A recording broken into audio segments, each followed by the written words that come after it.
My foil fantastic is a technique I used in Toronto, and I had to bring it to Hoboken, but this time I did a slight variation on it. What I did is I used 12-inch squares and I alternated them shiny, flat, to create a really neat checkerboard pattern.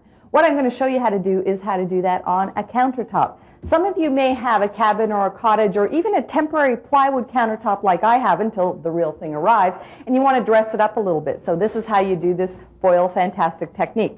The first thing you want to do is cut your foil squares into 12-inch squares or whatever size you want to use. The next thing you have to do is learn how to crumple your foil. The foil is going to get wrinkles in it, so why don't you put them in instead of letting them just happen. To crumple your foil, just gently pull in with your fingers in maybe all 4 directions and then go out in exactly the same way.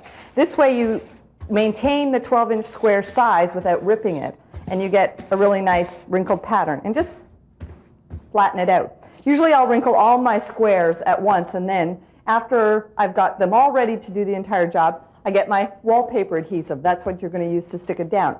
Make sure on the back of the label it says for foil. That way you know it's going to work. Just get a little roller and roll it onto the surface area. Now that we're ready to put down our foil, so I'm going to take my first square and line it up here. I'm going to have an over edge so I can wrap it around the edge of the counter and smooth it out. Then I'm going to take my second sheet of foil and I'm going to turn it over so it's the dull side. Line that up.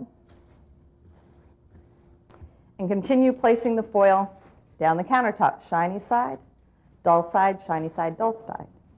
Now for some added protection, why don't you put a clear coat of varnish or urethane over top of it? But for heaven's sakes, keep in mind it's temporary. Do not cut your bread on here without a breadboard.